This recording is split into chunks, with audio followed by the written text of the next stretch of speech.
Uma das coisas únicas sobre o Egito é que ele é um dos lugares na Terra que tem sido habitado continuamente por um longo tempo.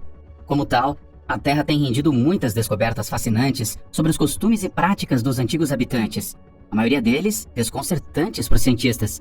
No entanto, poucas coisas são tão estranhas e aterrorizantes quanto as últimas descobertas que os cientistas fizeram nesta antiga nação africana. O que os arqueólogos descobriram desta vez? Por que isso é aterrorizante? Nós saltamos direto para dentro dele neste vídeo enquanto exploramos cientistas que aterrorizam as novas descobertas no Egito que mudam tudo.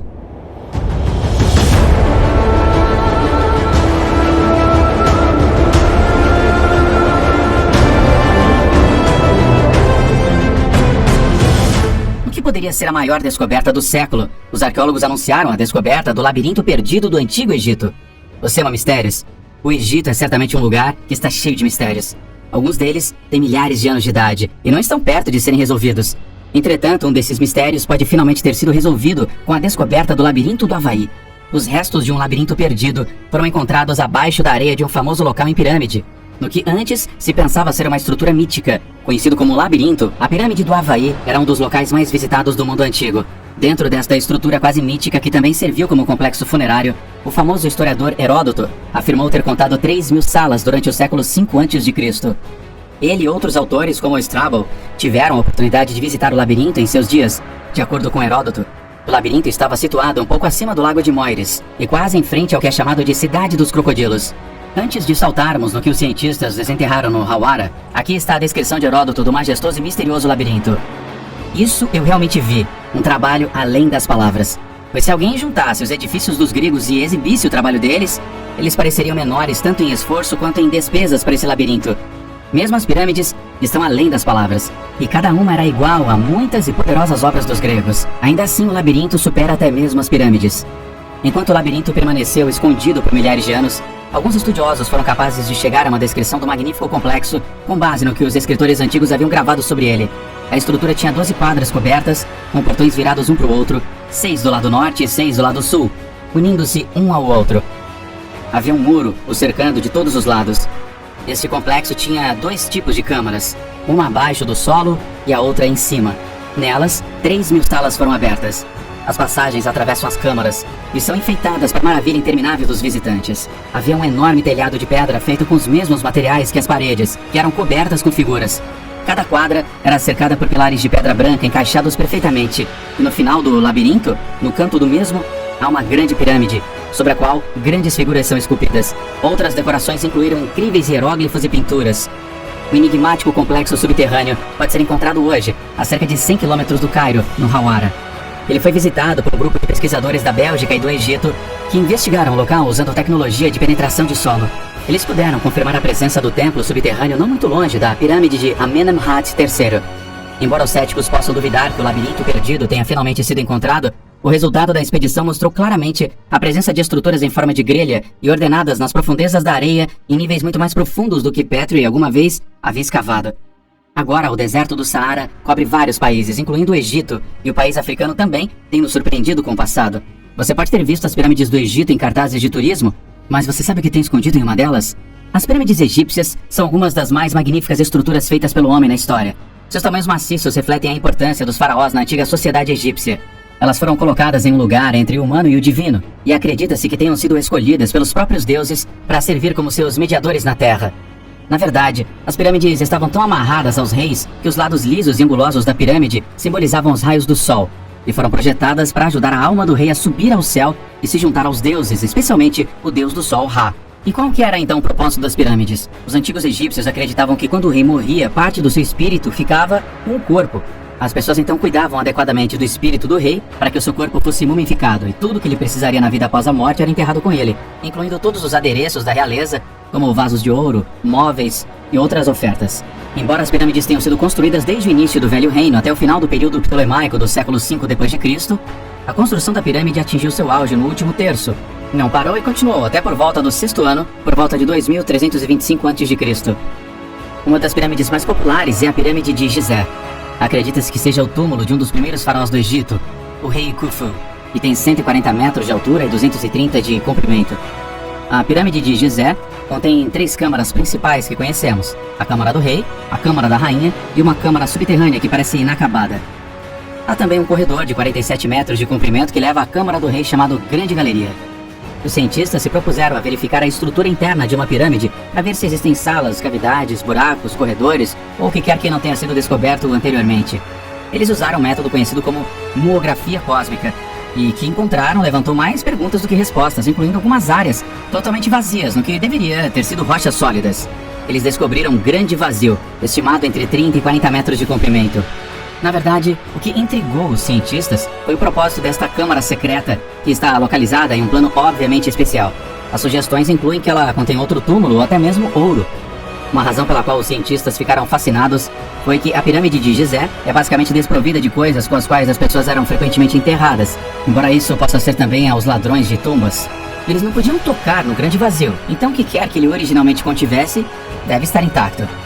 Muitos dos antigos lugares associados ao Egito continuam perdidos. Entretanto, um deles pode ser revelado por uma fonte altamente incomum: babuínos mumificados. E essa é a terra perdida de Punt.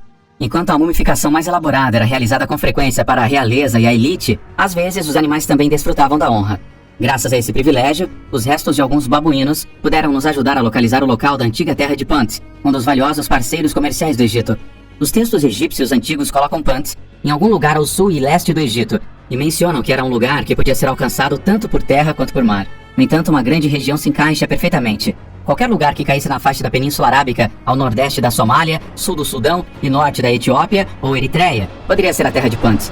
Nathaniel Dominy, um primatologista e professor de antropologia na Dartmouth College em New Hampshire, no entanto, afirma que pode haver uma maneira de diminuir a lista de possíveis localizações na terra perdida de Punt usando babuínos. Estes animais não são nativos do Egito, mas antigos egípcios os importaram e os mumificaram por séculos. Na verdade, alguns templos e necrópolis contêm centenas de múmias de babuínos. Muitos parecem ter vivido muito tempo em cativeiro, servindo como animais de estimação ou de serviço. Algumas pinturas de túmulos os mostram servindo como algum tipo de cão policial, ajudando as autoridades a perseguir os ladrões. Outros podem ter sido mantidos como parte da adoração ao deus Tot, que algumas vezes foi mostrado tendo uma cabeça de babuíno. Seja qual for o caso, os babuínos eram grande coisa para o antigo povo do Egito. Portanto, não é surpreendente as referências à importação de babuínos que tenham sido encontradas em textos egípcios. Um deles mencionou que babuínos vieram da terra de Punt, e Dominy diz que seguir a trilha dos babuínos poderia nos levar ao Punt. Aqui é onde a biologia se encontra com a arqueologia. Dominy e seus colegas estão rastreando os babuínos, observando os níveis de variações de estrôncio e oxigênio nos tecidos dos animais. As variações moleculares, chamadas de isótopos, estão presentes no solo e na água, e diferem de lugar para lugar. Eles foram introduzidos no corpo dos babuínos a partir do alimento que eles comeram e da água que eles beberam. Você pode encontrar registros de um animal que comeu e bebeu em sua vida através de diferentes partes de tecidos corporais. Por exemplo, o esmalte dos dentes se forma nos primeiros 3 anos de vida de um babuíno, de modo que isótopos de oxigênio e estrôncio no esmalte podem revelar onde o babuíno nasceu. O pelo, por outro lado, tem o registro dos últimos meses da vida de um animal. Então Dominy e seus colegas analisaram o estrôncio e os níveis de oxigênio de 155 babuínos modernos, retirados de 77 locais diferentes. Eles também investigaram amostras de múmias de babuínos de 2 eras egípcias diferentes. Suas descobertas revelaram que alguns dos babuínos mumificados vieram de uma região correspondente à Eritreia moderna, Etiópia e Somália. E os pesquisadores concluíram que a terra de Punt deve ter estado nas costas da Eritreia e Somalilândia. No entanto, alguns dos babuínos mumificados mostraram que foram criados no Egito, o que corresponde a textos históricos descrevendo a criação desses primatas no Egito. E as baleias brincando no deserto quente? Não é provável que aconteça hoje, mas cientistas encontraram evidências de que as baleias já estiveram no deserto do Saara, e até ofereceram uma importante pista de como as baleias se tornaram, baleias. De volta para 1902, quando uma equipe de geólogos guiou os seus camelos para um vale no deserto ocidental do Egito. Séculos de vento forte haviam esculpido rochas de arenito em formas estranhas, e à noite o luar era tão brilhante, fazendo a areia brilhar como ouro. Uma colina próxima era conhecida como a Montanha do Inferno, por causa do calor infernal do verão, mas neste vale árido jaziam os ossos das baleias. Alguns dos esqueletos tinham 15 metros de comprimento, com vértebras muito grossas. Eles datavam de 37 milhões de anos atrás, por uma época em que um mar raso e tropical cobria esta área e todo o norte do Egito. E embora os geólogos não se dessem conta disso na época, os espécimes pré-históricos na areia ofereciam pistas para uma das questões mais incômodas da evolução: como as baleias se tornaram baleias. Uma pista encontrada dessas baleias mortas há muito tempo foi a presença de patas. Há muito tempo os cientistas suspeitavam que as baleias eram mamíferos terrestres que haviam se tornado mais leves no oceano durante milhões de anos, perdendo gradualmente suas 4 patas. Prova disso é que as baleias modernas têm ossos vestigiais das patas traseiras. Mas pouco no registro fóssil ilustrou a transição até que paleontologistas começaram a escavar centenas de fósseis de baleias enterradas em Wadi Rum e encontraram patas e joelhos.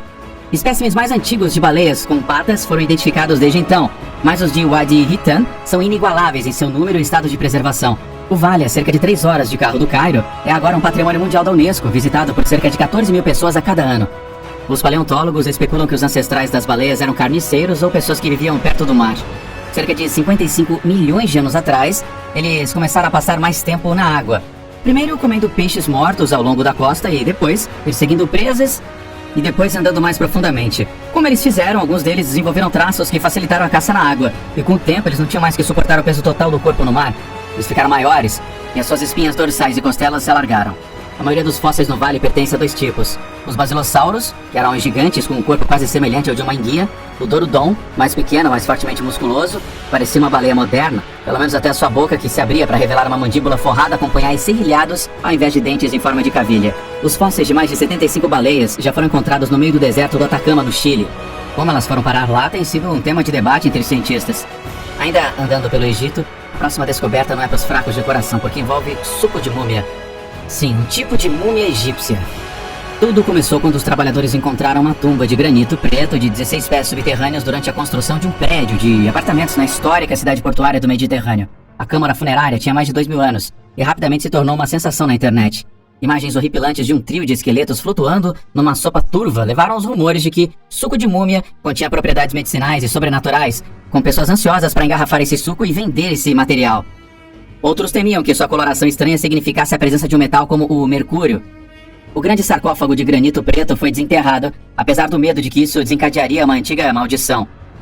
Além disso, muitas pessoas especularam que poderia ter contido os restos de Alexandre o Grande, que fundou a cidade, mas o secretário-geral do Supremo Conselho de Antiguidades, o Dr. Mustafa Waziri, rapidamente matou essa ideia, dizendo que, ao invés disso, poderia ter pertencido a um padre.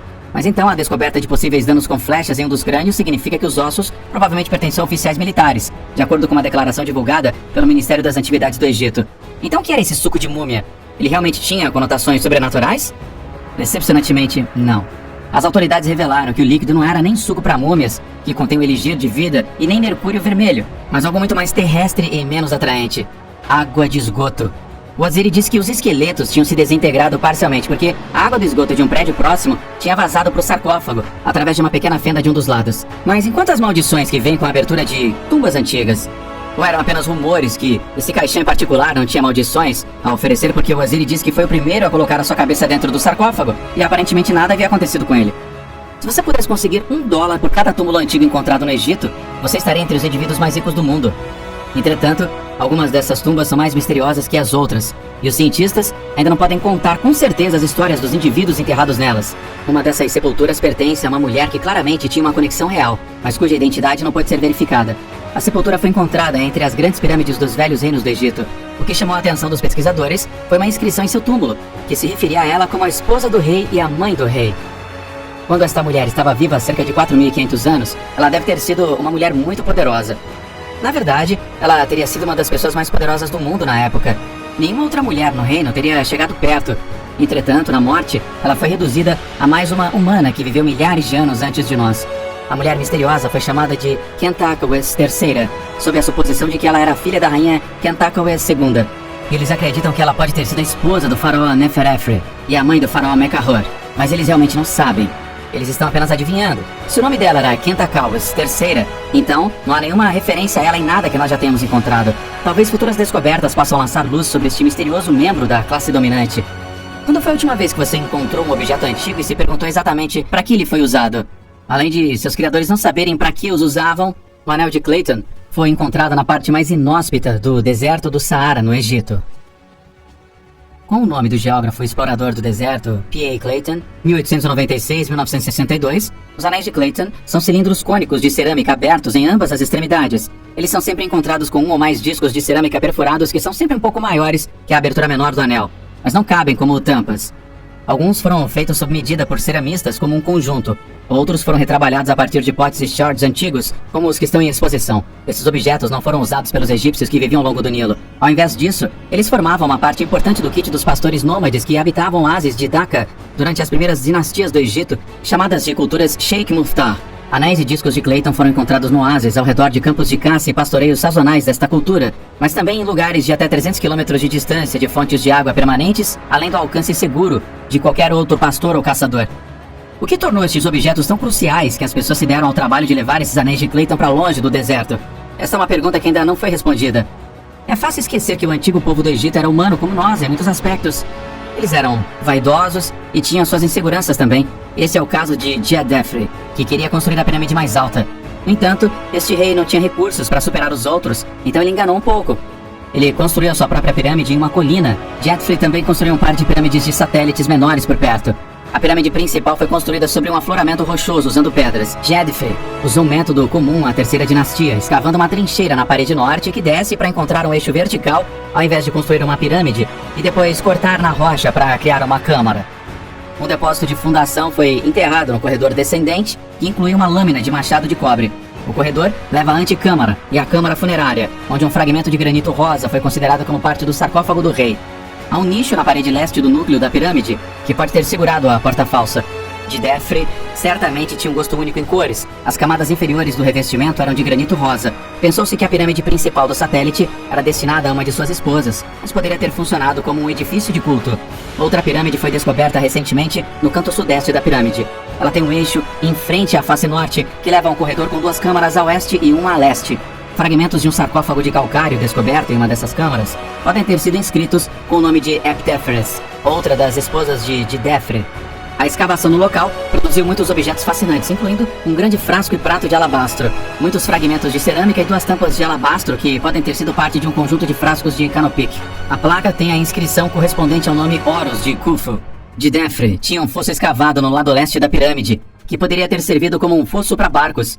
Enquanto os cientistas esperavam encontrar restos de barcos na fossa, o que eles encontraram ao invés disso foram fragmentos de cerca de 120 estátuas de Djedefre despejadas ali. Muito provavelmente as estátuas foram intencionalmente deformadas, provavelmente por romanos e cristãos. Outras estruturas anexas à pirâmide incluem uma sala de guarda, uma oficina, alojamento para trabalhadores, etc. O rei obviamente não queria passar fome, então ele tinha lojas de grãos, padarias e uma cervejaria incluída em sua colina. Uma casa no pátio da oficina ocidental compreendia um salão de recepção com colunas aplainadas contra as paredes e uma única coluna central, um quarto e salas públicas abrindo em uma pequena quadra. Os pesquisadores disseram que as lascas de pedra encontradas na oficina sugerem que os blocos foram cortados em forma antes de serem usados. Por alguma razão, enquanto todas as outras pirâmides do Egito ainda estão de pé depois de milhares de anos, a pirâmide de Djedefre na colina foi completamente destruída. Tudo que você vai encontrar hoje é a base. Não está claro como a pirâmide de Djedefre encontrou sua destruição. Alguns pensam que Djedefre morreu antes que eles pudessem fazer grande parte do trabalho, e sua pirâmide foi abandonada. Outros especulam que os romanos a desmontaram para as pedras há 2000 anos atrás, sem nenhum respeito por um enorme monumento histórico.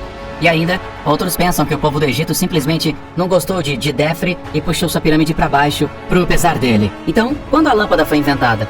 Os pesquisadores se viram fazendo essa pergunta novamente depois que fizeram a próxima descoberta no Egito. Vamos saltar para a antiga cidade de Dendera. Você vê, os antigos egípcios gostavam de decorar as suas paredes e eles frequentemente usavam relevos com inscrições. É uma dessas coisas que nos deu ideias que os antigos egípcios conheciam sobre lâmpadas. Sobre o templo de Hathor, em Dendera, há inscrições que retratam um objeto semelhante a uma lâmpada, o que alguns têm sugerido que é uma reminiscência de um tubo Crookes, uma lâmpada antiga. Dentro das lâmpadas há uma linha ondulada do que se parece com uma flor de lótus, que poderia ter sido o soquete da lâmpada. Completar a imagem é o que parece ser um fio que leva a uma pequena caixa sobre o que o deus do ar está se ajoelhando. Outros detalhes incluem um pilar Djed de 2 braços que está conectado a uma linha ondulada e um babuíno com 2 facas. Em Os Olhos da Esfinge, de Eric von Däniken, sugeriu que a cobra representava o filamento, o pilar Djed era um isolante e o tubo era de fato uma antiga lâmpada elétrica. O babuíno era aparentemente um aviso de que o dispositivo poderia ser perigoso se não fosse usado corretamente. É fácil ver as comparações entre esses objetos retratados em Dendera e uma lâmpada, mas era realmente um dispositivo produtor de luz? Embora tenha havido muitas teorias e controvérsias, aqui está o que Sylvie Calville, que trabalhou extensivamente nas inscrições neste templo, sugeriu. As esculturas retratam Horsema Tawi como uma serpente, um falcão e como uma criança. De acordo com o mito, Yehai surgiu de uma flor de lótus que floresceu no abismo aquático de Nun ao amanhecer no início de cada ano. Portanto, é sugerido por alguns que a lâmpada é, na verdade, uma lâmpada da flor de lótus, mitologicamente dando à luz o deus. Outro painel mostra a abertura da lâmpada em uma flor de lótus e a serpente, a linha ondulada ereta no centro como uma representação do deus Ihai. Na parede sul da última sala, um falcão, precedido por uma cobra, emerge de uma flor de lótus dentro de um barco. Embora o significado exato da luz de Dendera não tenha sido estabelecido, vale a pena notar que arqueólogos não encontraram nenhum artefato elétrico inequívoco, muito menos lâmpadas, nos milhares de locais antigos em todo o gigantesco Egito. Talvez agora você fique chocada com esta descoberta que foi feita no Antigo Egito e que pode te deixar assustado. Arqueólogos escavando um palácio na antiga cidade egípcia de Avares fizeram essa descoberta perturbadora enquanto trabalhavam no projeto. Os esqueletos de 16 mãos humanas foram descobertos enterrados em 4 fossos por pesquisadores. 2 fossos, um em frente do que se pensava ser uma sala do trono, continham uma mão em cada um. As 14 mãos restantes são mantidas em mais 2 fossos construídos posteriormente no espaço exterior do palácio. O que é mais surpreendente é que todos eles são destros. Nenhuma mão esquerda foi encontrada. As descobertas, no delta do Nilo a nordeste do Cairo, datam de cerca de 3.600 anos atrás, para uma época em que o Hyksos, uma raça que se pensava ter originado no norte do Canaã, governou parte do Egito e estabeleceu sua capital em Avares, que agora é conhecida como Tel el-Daba. O palácio estava sendo utilizado por um dos governantes do Hyksos, o rei Khayan, durante o tempo em que as mãos estavam enterradas. Estas mãos podem ser a primeira evidência concreta de uma antiga prática egípcia, na qual um soldado trocava a mão direita cortada de um inimigo em troca de dinheiro, como documentado em texto e arte egípcios. Não apenas o corte da mão direita de um inimigo teria facilitado a contagem das vítimas, mas teria servido a função simbólica de tirar a força desse inimigo. Você o rouba de toda a sua autoridade para sempre. Não se sabe se eles pertenciam aos egípcios ou àqueles que o Hyksos estava lutando no Levante. Tanto os Hyksos quanto os egípcios praticavam cortar a mão direita de um inimigo. Na parede do túmulo de Ramos, filho de Ibana, um egípcio lutando contra Hyksos, um conto é escrito. A inscrição, que foi feita aproximadamente 80 anos depois que as 16 mãos foram enterradas, diz em parte: então eu lutei mão a mão, e eu levei uma mão, foi relatada ao arauto real. O escritor recebeu o ouro da bravura, como recompensa por seus esforços. Tradução de James Henry Branstad, no Ancient Records of Egypt, volume 2, de 1905. Ramos capturou 3 mãos e recebeu ouro em dupla medida. Isso durante uma expedição posterior contra os núbios ao sul. As origens deste costume horrível permanecem um mistério para os cientistas, pois não há registros conhecidos desta prática no norte de Canaã, de onde se diz que os Hyksons vieram.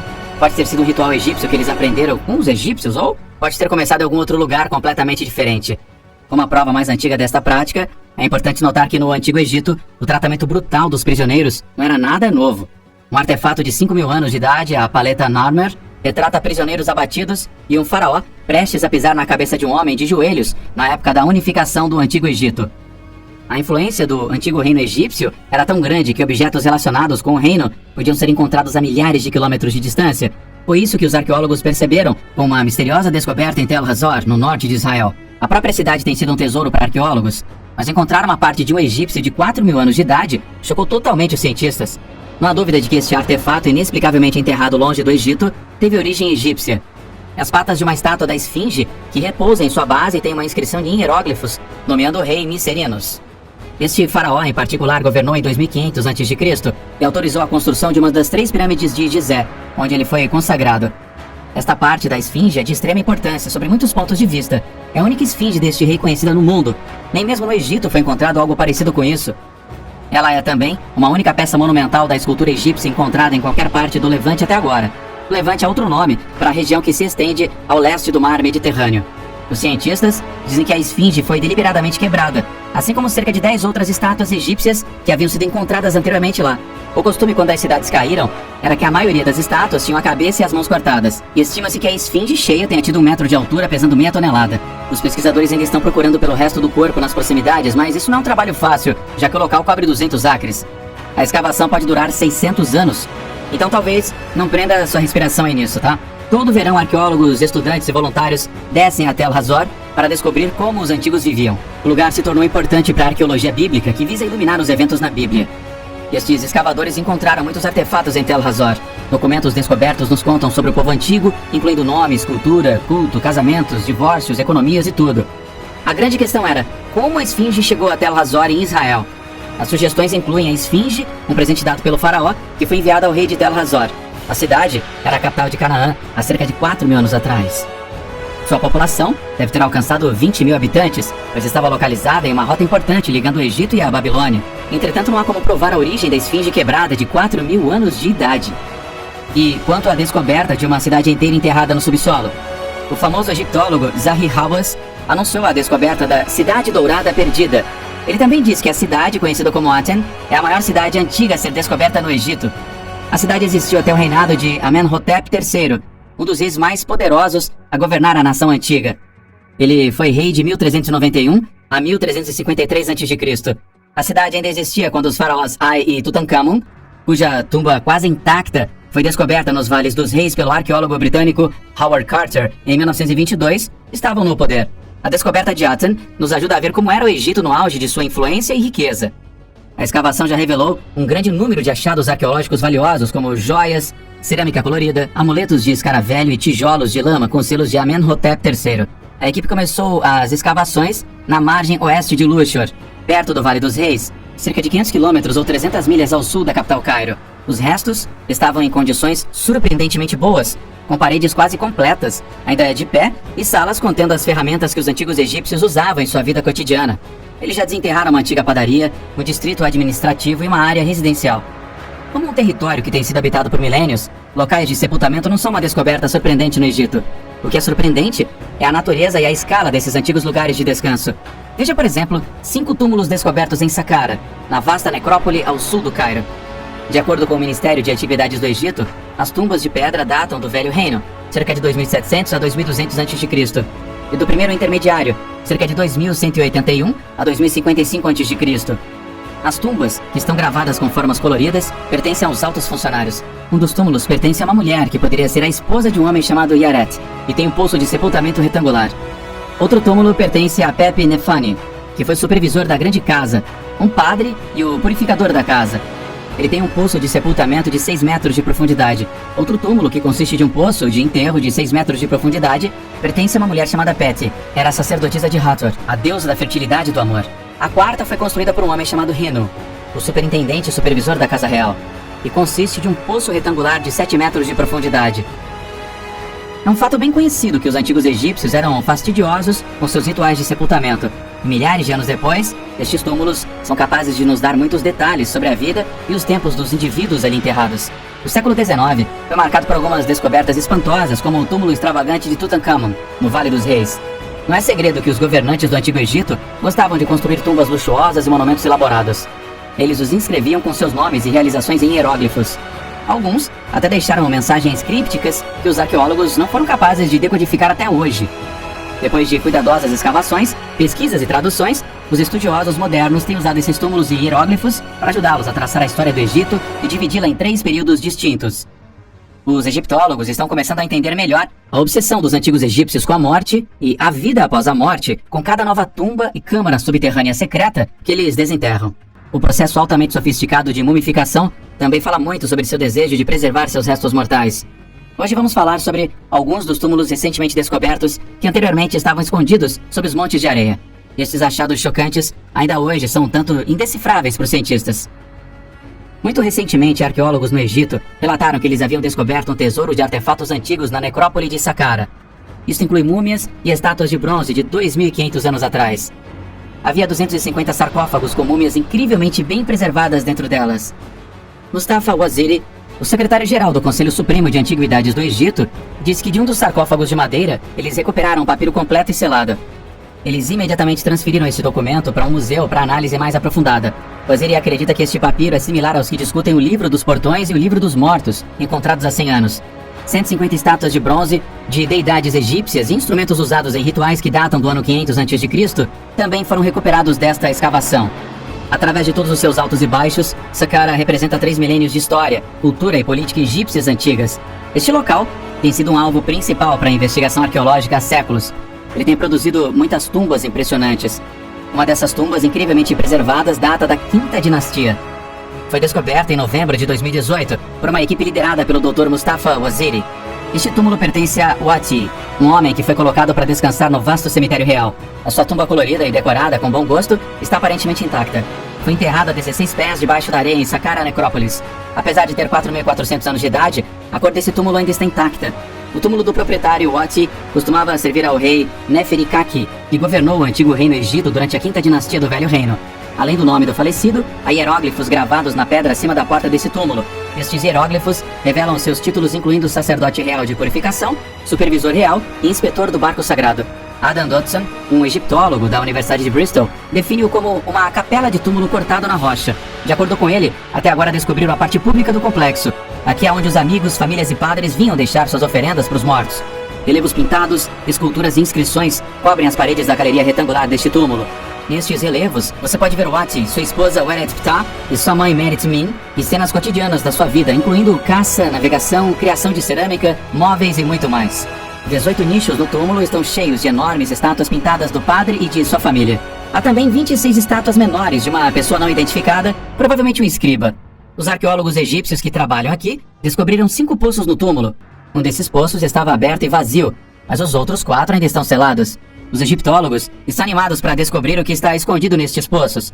Eles acreditam que um destes poços poderia levar a um caixão ou sarcófago contendo o dono desta tumba. O túmulo está localizado ao longo de um cume que só foi parcialmente escavado.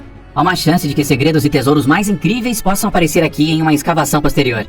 Ainda sobre as múmias do Egito Antigo, é evidente que as pessoas encarregadas dos enterros não tinham medo de tentar algo diferente. Esse era o caso da múmia descoberta embrulhada em livros estrangeiros. Como essa mulher antiga acabou coberta por um livro de origem não egípcia?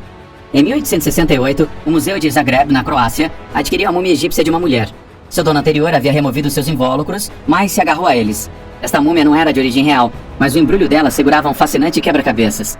Tinha escrita nas tiras de linho, mas o egiptólogo alemão Heinrich Brugsch percebeu que não eram hieróglifos egípcios. O roteiro era totalmente estranho para ele. Mais de 20 anos depois, as autoridades do museu enviaram os embrulhos para Viena para ver se eles podiam traduzir as marcas. As bandagens foram examinadas pelo egiptólogo austríaco Jacob Kroll, que finalmente foi capaz de quebrar o código. Ele revelou que as cartas não eram Coptic, como havia sido especulado. Tinha uma origem etrusca, pertencente a uma cultura que tinha dominado a Itália pré-romana. Quem tinha preparado a múmia tinha usado tiras arrancadas de um livro de linho etrusco. Esta descoberta deu uma reviravolta impressionante neste ponto porque, embora os cientistas tenham encontrado referências a livros de linho etrusco em muitas obras clássicas antigas, eles não tinham sido capazes de encontrar um espécime sobrevivente, mas aqui estava a múmia embrulhada em um. Graças ao clima árido do Egito e aos dessecantes usados para secar a múmia, o frágil texto tinha sido preservado. O achado também acabou sendo o mais longo texto etrusco já encontrado, provando ser uma mina de ouro de informação sobre a cultura deste antigo povo. Hoje você encontrará a antiga Etrúria na região de Toscana, na Itália. No século 88 a.C., o povo da Etrúria negociou com os gregos e desenvolveu uma cultura de trabalho em metal, pintura e escultura. Graças a essa influência, a cultura etrusca começou a adaptar os deuses e alfabetos gregos em seu próprio roteiro, apesar de ter sido escrito da direita para a esquerda. O etrusco acabaria se tornando popular e suas palavras acabariam no léxico romano. Mesmo o imperador romano Cláudio do primeiro século foi um estudante de etrusco e escreveu sobre sua história em 20 volumes. No entanto, a cultura romana acabaria substituindo o etrusco. Antes de ser rasgado em bandagens, o livro de enterro de linho formava uma folha de cerca de 11 pés de comprimento, com 12 colunas de texto. A parte usada para o curativo corresponde a cerca de 1.330 palavras, ou 60% do texto original. Antes da descoberta, os especialistas etruscos só podiam estudar a língua antiga com base em cerca de 10.000 inscrições curtas. Os cientistas inicialmente pensaram que o livro de linho era um trabalho funerário, e isso levou à conclusão de que ele foi feito especificamente para o corpo que foi usado para enterrar. Entretanto, o livro de linho etrusco não era o único texto encontrado nos envoltórios da múmia. Um papiro do livro egípcio dos mortos também foi usado no corpo. Esta obra egípcia faz referência a uma figura feminina chamada Nessie Khons, ou a dona da casa. Os estudiosos agora acreditam que o nome se refere à mulher cujo corpo foi mumificado. Mais tarde foi estabelecido que ela viveu algum tempo entre o quarto e os primeiros séculos antes de Cristo e morreu na casa dos 30 anos. A tinta preta usada para escrever o conteúdo do livro era feita de marfim queimado, com títulos e rúbricas em vermelho escritos em cinábrio, um minério escarlate usado em pigmentos. Parte do texto foi obscurecida em muitos lugares pelo bálsamo usado no processo de mumificação. Entretanto, os cientistas foram capazes de recuperar alguns dos textos usando fotografia infravermelha. Isso os ajudou a verificar que o livro era um calendário ritual que detalhava os ritos decretados ao longo do ano. O livro está cheio de instruções sobre os deuses que devem ser adorados e quais ritos, como uma libação ritual ou sacrifício de animais, devem ser realizados. Uma das divindades mencionadas é Netons, um deus etrusco da água. O texto também menciona o Sil, o deus do sol etrusco, semelhante a Hélios, o deus grego do sol. Com mais estudos, os cientistas foram capazes de achar o local de sua composição. Os especialistas etruscos acreditam que o livro de linho foi feito perto da moderna cidade italiana de Perugia. Então, como esse texto foi parar nas mãos dos criadores de múmia no Egito? Isso ainda é um mistério. Uma teoria era que Alexandria, onde a múmia foi obtida, era uma cidade cosmopolita, o que implica que encontrar um texto de outra cultura não era uma raridade. Aparentemente, os mumificadores simplesmente usavam os materiais em que podiam colocar as suas mãos. Outras teorias sugerem que, se a mulher fosse de linhagem etrusca, seus parentes poderiam tê-la enterrado de acordo com seu costume adotivo ou original. Um dos maiores mistérios do Antigo Egito é o completo desaparecimento da rainha Nefertiti, uma das poucas mulheres que governou a nação norte-africana. Nefertiti era a esposa do faraó Akhenaton. Historiadores sugerem que ela era a mãe do faraó Tutankhamon. Acredita-se que ela tenha tomado o controle do império e se tornado uma governante por direito próprio, ao invés de ser apenas a esposa ou mãe de um monarca. No entanto, perplexamente, enquanto os túmulos de outros governantes ainda hoje estão de pé, o local de sepultamento de Nefertiti nunca foi encontrado. A busca por seu túmulo ainda está em andamento. Em 2018, arqueólogos estavam animados por terem encontrado seu túmulo secreto em uma câmara dentro da tumba do rei Tut. Entretanto, quando a parede foi escaneada, eles não encontraram nada lá dentro. Enquanto seu túmulo permanece perdido, outra coisa curiosa é como não houve nenhuma menção à sua morte na história egípcia. Perplexamente, após aproximadamente o 12º ano do reinado do seu marido Akhenaton, todos mencionam suas paradas por completo. Há uma teoria de que isso é porque ela se tornou faraó e adotou um nome diferente, mas nem todos concordam. Alguns pensam que a resposta para esse mistério é um pouco mais mundana do que a gente possa esperar. De acordo com a doutora Joyce Child-Salley, a explicação mais simples é apenas que Nefertiti nunca foi uma faraó.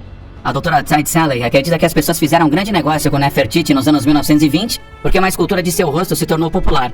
E eles só queriam que as pessoas acreditassem nisso e que ela fosse popular o suficiente.